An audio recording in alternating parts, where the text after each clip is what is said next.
Hello and good evening. Hello, Kiran sir. How are you doing? Hi Rashi, good to see you. Same here, sir.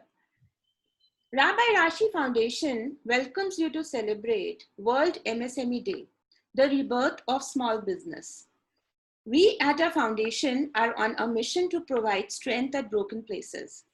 According to the data provided by the International Council for Small Businesses, MSME make up over 90% of all the firms on an average, 70% of the total employment, 50% of the GDP. 27 June, the World MSME Day, is to raise public awareness of their contribution to a sustainable ecosystem leading to an Atmanirbhar Bharat. We have with us today on our panel Mr. Kiran Chopra, Chairman MD, Chopra Retic Rubber Products Limited.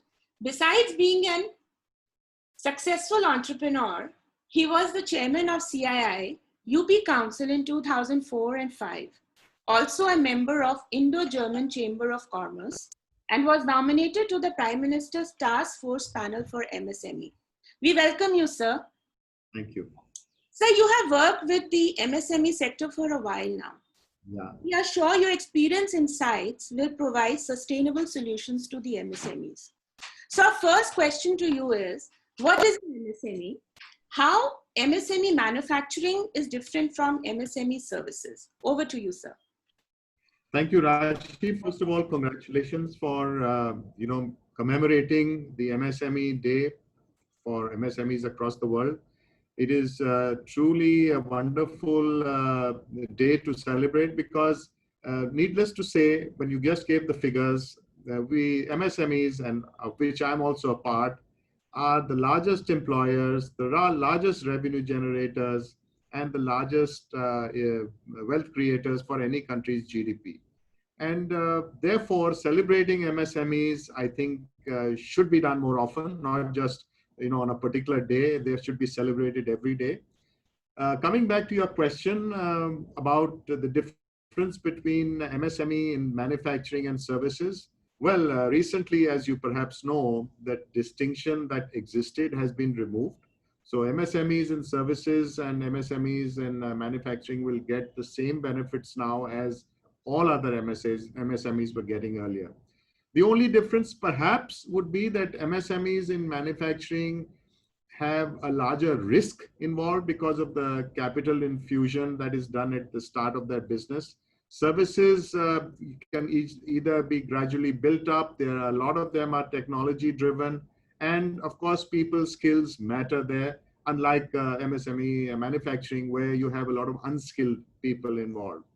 So it's okay if I speak in Hindi, I assume, and therefore it helps me connect with more people. So MSME services और MSME manufacturing में जो अंतर था वो खत्म कर दिया गया है. पहले अंतर था, उसमें सुविधाओं में जो अंतर था वो अब खत्म हो गया था. इसलिए सब MSME चाहे सर्विसेज हैं, चाहे उत्पादन करने वाली मैन्युफैक्चरिंग यूनिट्स हैं, सब के सब अब एक ही प्लेटफॉर्म पे हैं सुविधाओं के अनुसार. और जैसे मैंने पहले बताया कि इन्वेस्टमेंट पॉइंट ऑफ व्यू से एक मैन्युफैक्चरिंग यूनिट में इन्वेस्टमेंट ज़्यादा होती है, रिस्क ज़्यादा होती है और समय ज़्यादा लगता है उसको उभरने के लिए. सर्विसेज सेक्टर तुरंत स्टार्ट हो जाता है, उसमें स्किल्ड मैन पावर, टेक्नोलॉजी का इस्तेमाल होता है और जो टीम होती है या जो साइज ऑफ बिजनेस होता है वो शुरू में मैन्युफैक्चरिंग से कुछ छोटा भी हो सकता है. तो दिस इज माय टेक. ये मेरा अनुमान है. दोनों के जो अंतर डिफरेंसेस थे उसको हटाने से मेरी समझ में बहुत से लोग अब service sector by the way contributes 60% to the GDP of the country. तो and MSME sector unfortunately contributes only 20-21% to the GDP. ये एक चिंताजनक बात है क्योंकि एमएसएमईज का योगदान अगर 20-21% है तो कंट्री को बढ़ने के लिए एमएसएमई का योगदान बढ़ाना पड़ेगा. इसलिए एमएसएमई मैन्युफैक्चरिंग का महत्व आने वाले दिनों में बहुत बढ़ेगा. Very well said, sir. बहुत अच्छे से आपने explain किया. But nobody was expecting this pandemic, and it is here with us now. So do you think the MSMEs have been looked well after in these times of crisis by the government and the different forums? पहली चीज तो यह है कि government और जनता को पता ही नहीं था कि ये क्या हो रहा है, और क्योंकि किसी को पता नहीं था कि ये क्या हो रहा है और कब तक चलेगा, आज भी नहीं पता।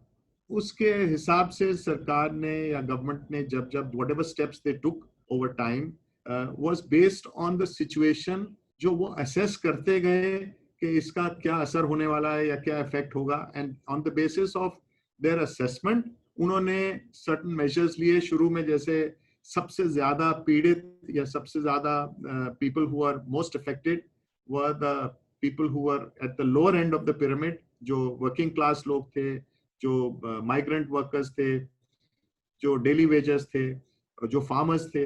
तो पहले गवर्नमेंट ने जो भी स्कीम रिहेबिलिटेशन की या आप स्टिमुलस कह लीजिए, जब उन्होंने पहली स्कीम अनाउंस की आरबीआई द्वारा, वो इस तबके को एड्रेस किया जो सबसे ज्यादा तकलीफ में थे।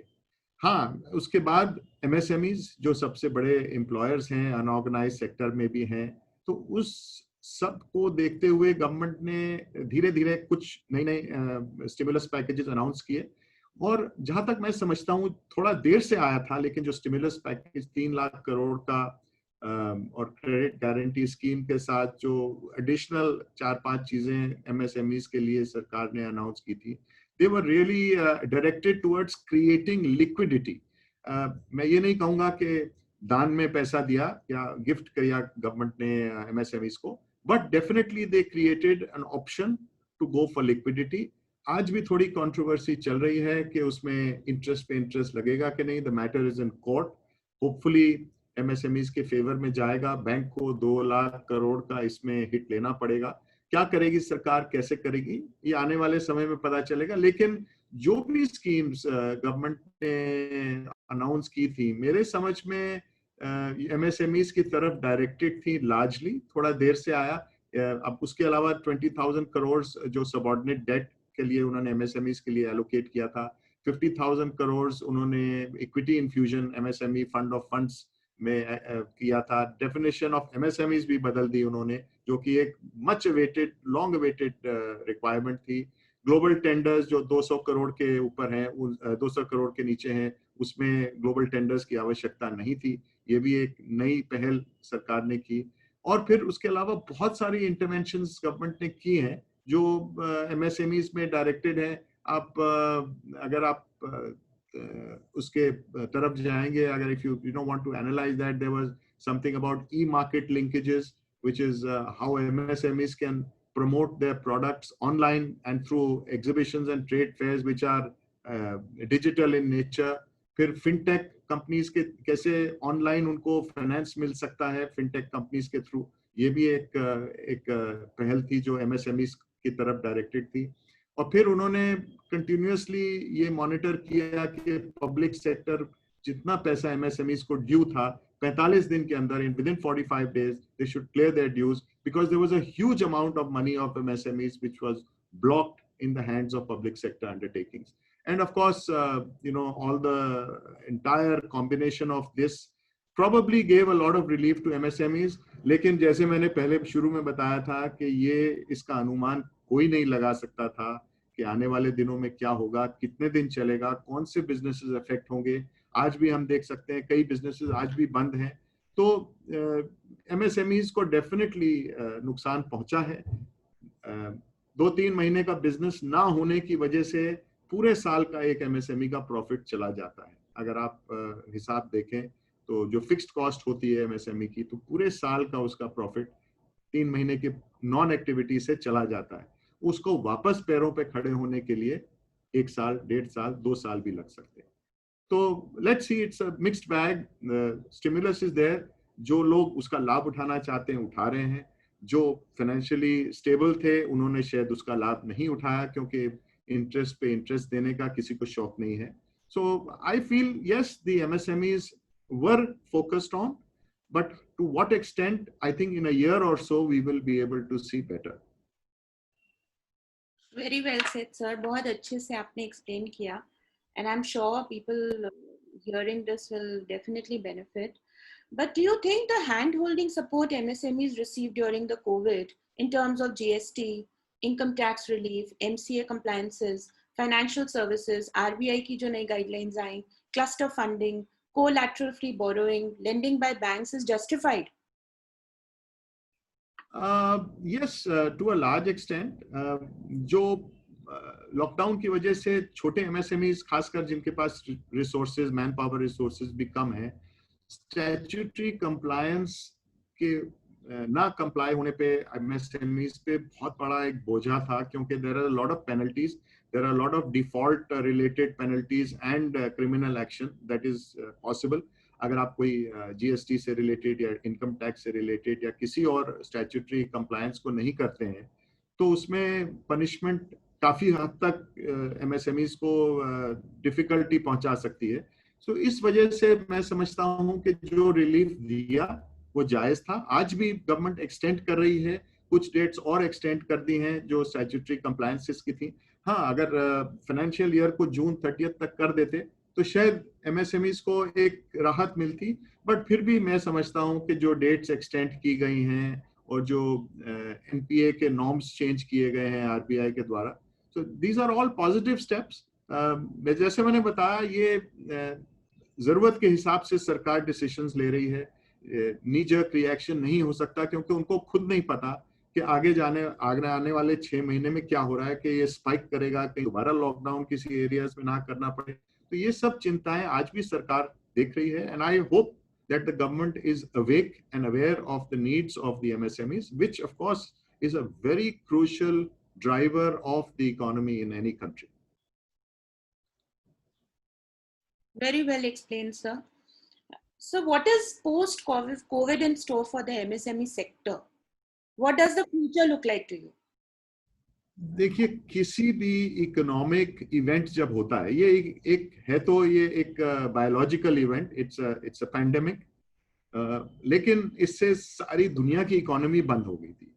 जैसे 2008 में जब लेमन ब्रदर्स का क्रैश हुआ था, तब भी सारी दुनिया की इकोनॉमीज हिल गई थी और उन दिनों में लिक्विडिटी नहीं थी.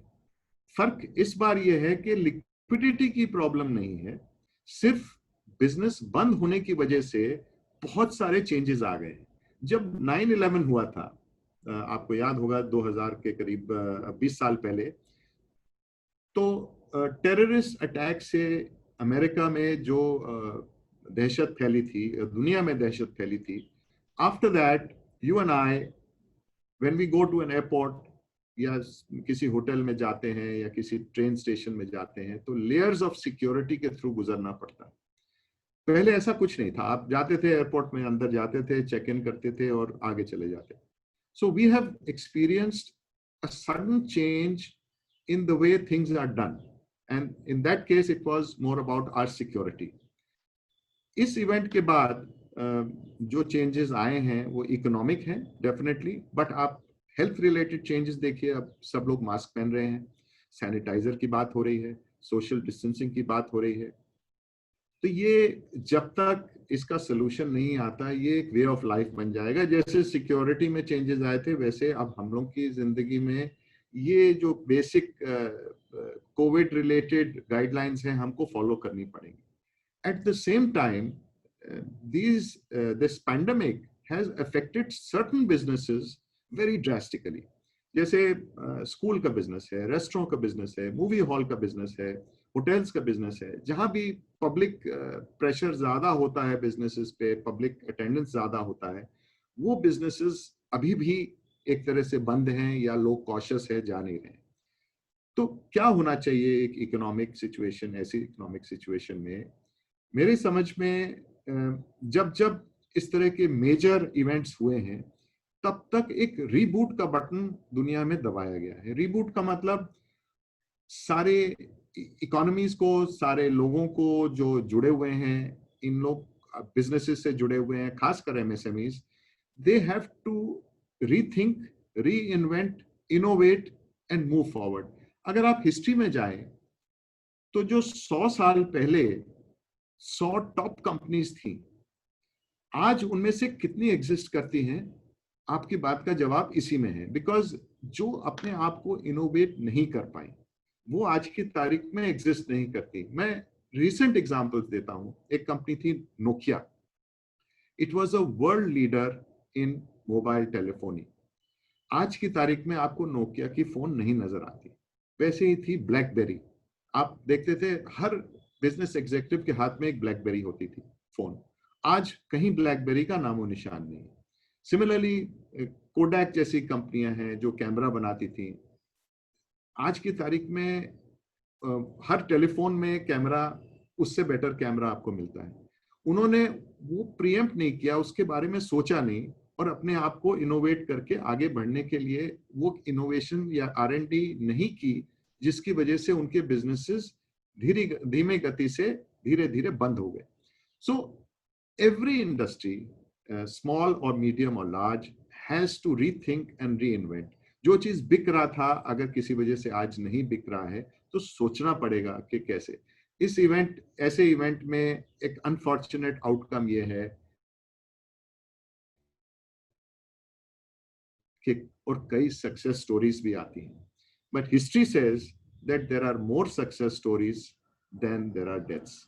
इट इज ओनली बिकॉज हम लोग इतने इनोवेटिव, जिसे हिंदुस्तान में कहते हैं जुगाड़ू हैं, हम लोग जुगाड़ के द्वारा या अपने दिमाग के द्वारा नई नई चीजों का आविष्कार करते हैं। और मेरे हिसाब से ये चीज बहुत आवश्यक है किसी भी MSME के लिए कि you have to keep ahead of the curve. आपको आगे की संभावनाओं का अनुमान पहले से लगना चाहिए ताकि आगे आने वाले दिनों में क्या होने वाला। सो it is a must that all of us must rethink, reinvent, and move forward. Yeah, I totally agree with you what you said about the different companies which are not there anymore. We hardly hear about them.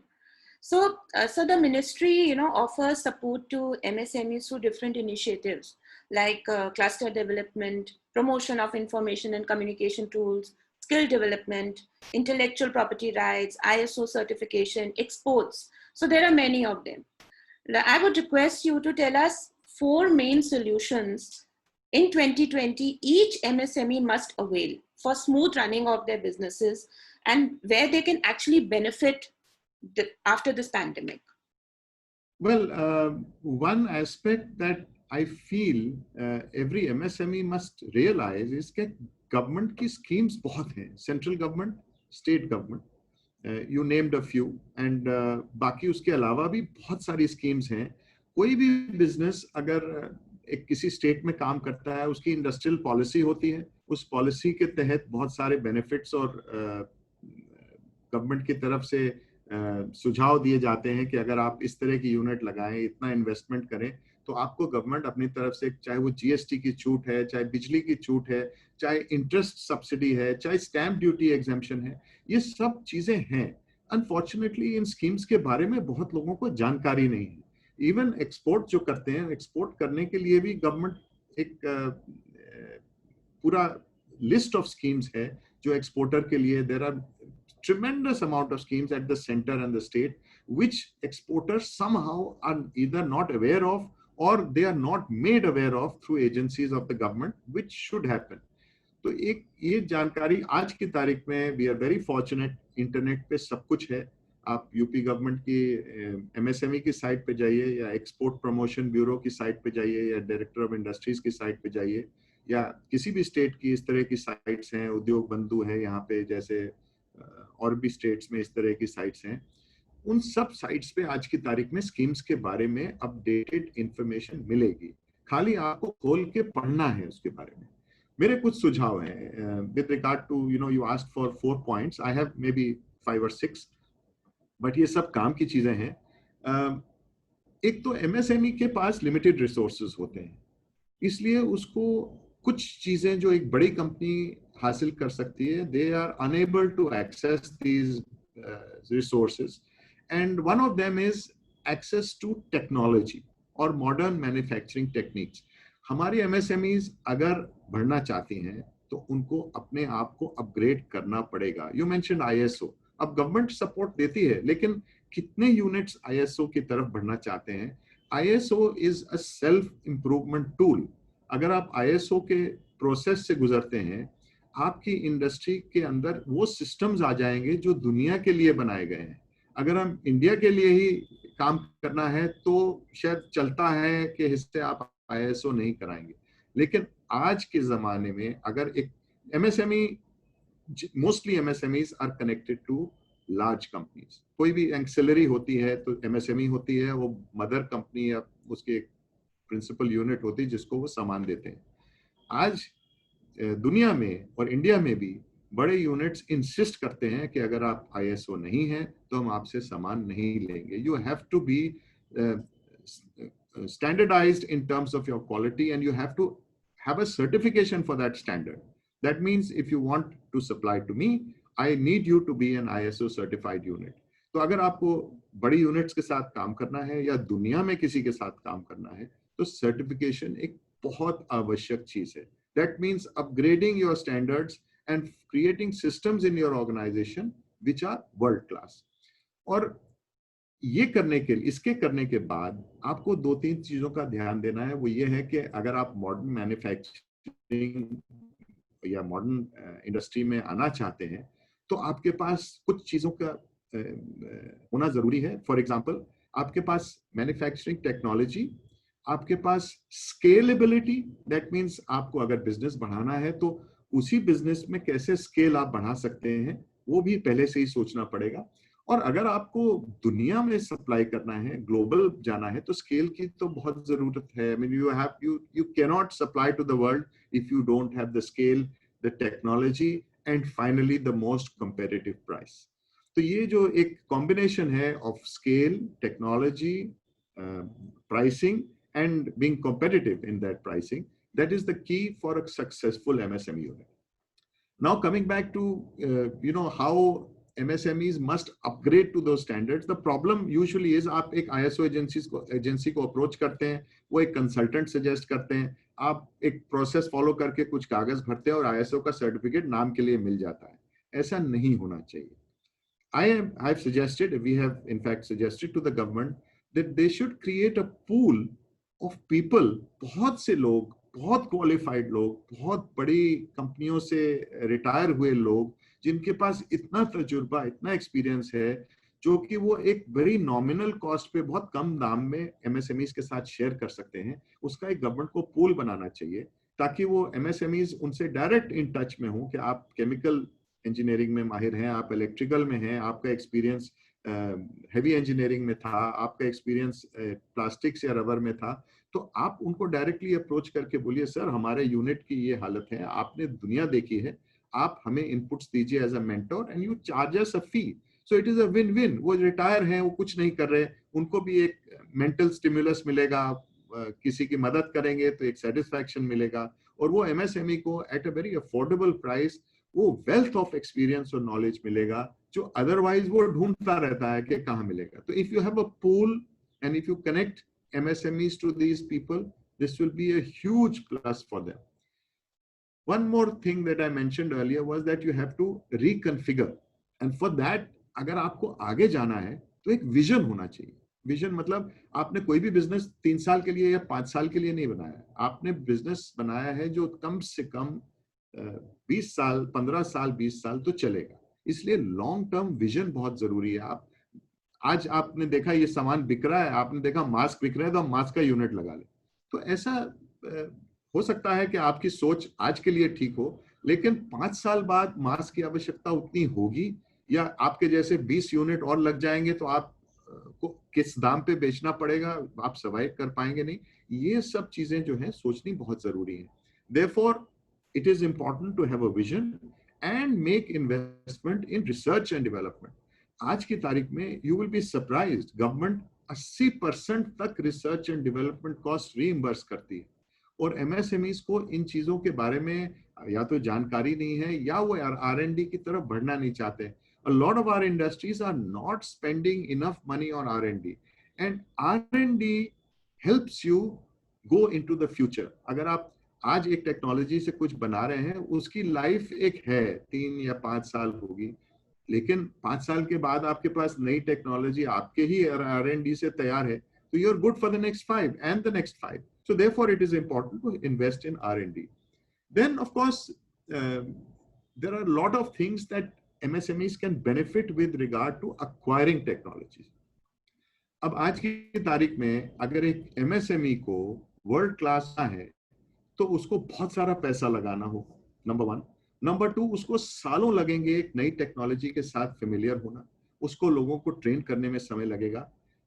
तो एक और मेरा सुझाव है कि across the world and across the developed world, especially Europe, there are a lot of companies which have excellent technology.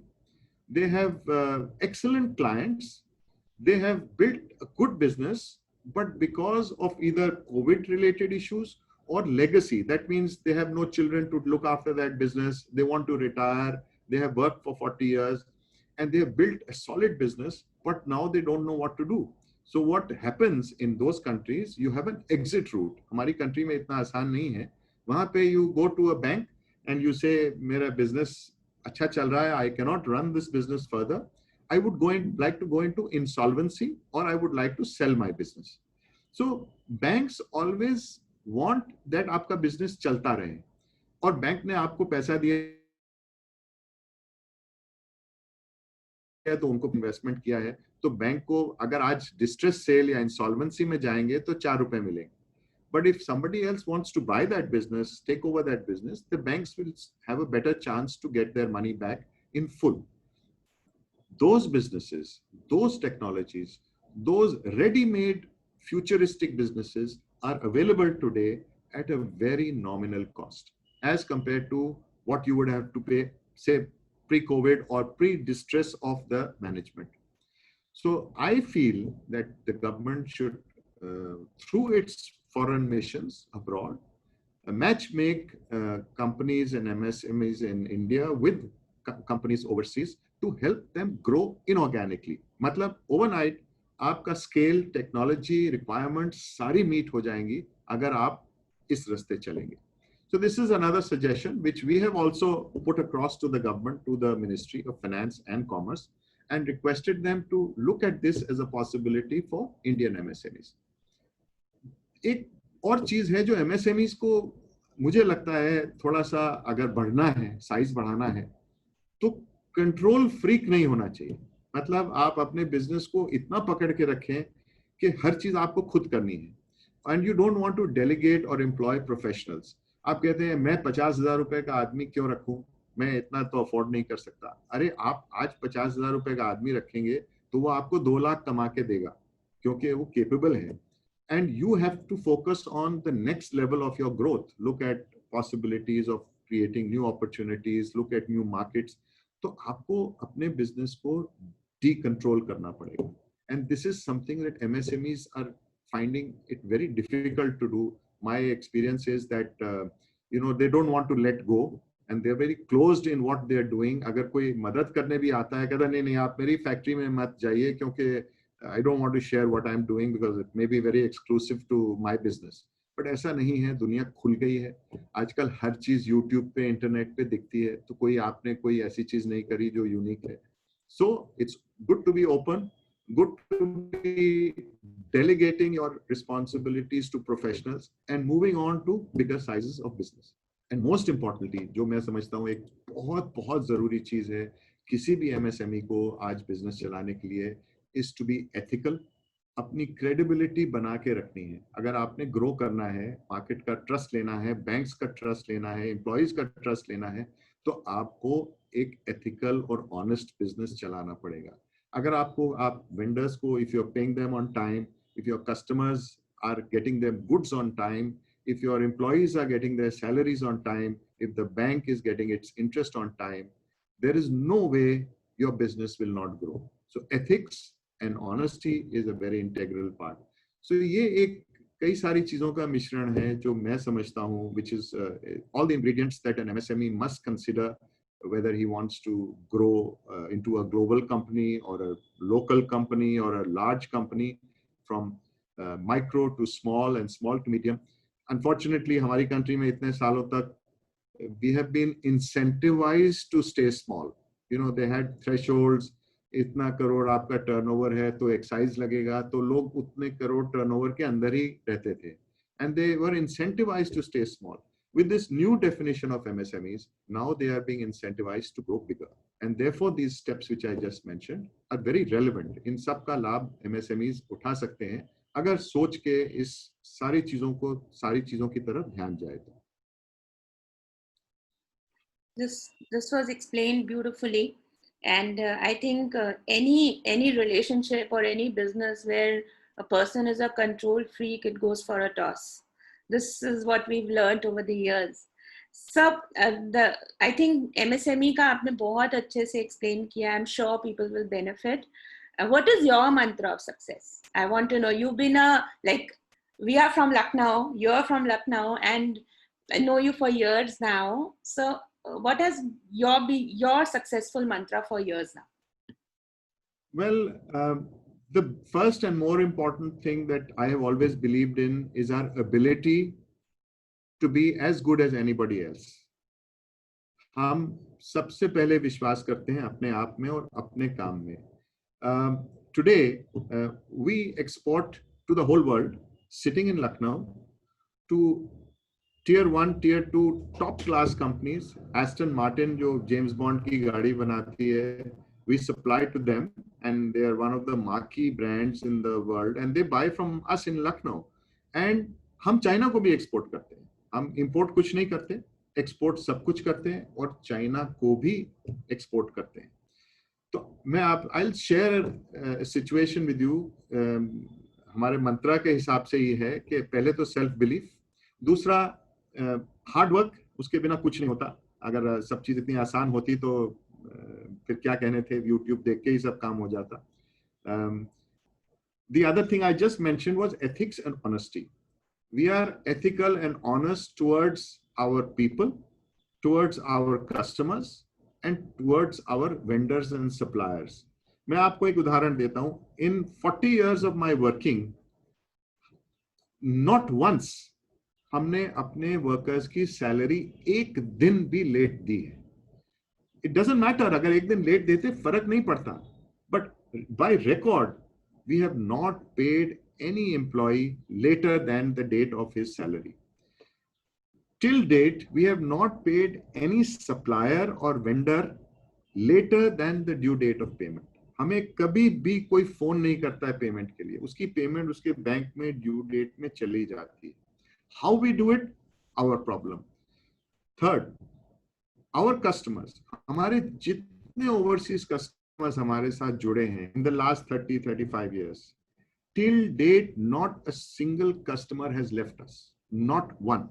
So this is called building trust for your organization, and this can only come if you're ethical, if you're honest, if you're hardworking. So this is our mantra, and if you follow these basic steps of running a business, yes, it's not easy. I am not saying it's easy, but it works. And of course, जैसे मैंने बताया, आपको आगे का सोचना है. अगर आप आगे का नहीं सोचेंगे तो आपको, of course, पहले ये था कि आप 5 साल पहले का सोचते थे, 5 साल आगे क्या हमारा बिजनेस आज है, 5 साल चलेगा. Today things are changing so quickly that instead of 5-year plans, you have to make 2-year plans. तो 2 साल के बाद जो आप आज कर रहे हैं शायद वो irrelevant हो जाएगा. Therefore, you have to reinvent every 2 years and reassess your plans every 2 years. So this is my mantra. Be vigilant, keep your ears to the ground, and of course, never give up. Of course, in the self-belief of whatever you do. I think it's very encouraging to hear what you just shared with us, and I think Lucknow के लोग थोड़े से अलग होते भी हैं, because I stay in Delhi, so I know that it's a different world altogether, and you can never get over Lucknow and Lucknowites. So it's been a great, you've given us a lot of great insights about how to run a good business and how to be a good businessman, and how MSMEs can come back to what they were before the pandemic. So I think it was a great session, sir. And we at Rabbi Rashi Foundation, we are really grateful to you for giving us a special time and from your busy schedule, which is most important. It's So, always a pleasure because I'll interrupt you here, Rashi. You see, the thing is that if you don't share your experiences, it means that somebody else is having to reinvent the wheel. Why should anybody have to go through the same situation that we have already been through? If we can find a solution and an opportunity for an MSME to, start a new business or modify the model of his business, it helps the entire country. It helps you and me as a citizen. We feel good that somebody benefited from your experience, and this has to carry on. I mean, that person who learns from my experience will have to share his experience with somebody else down the line. So it's a cascading effect of goodwill, of a good feeling.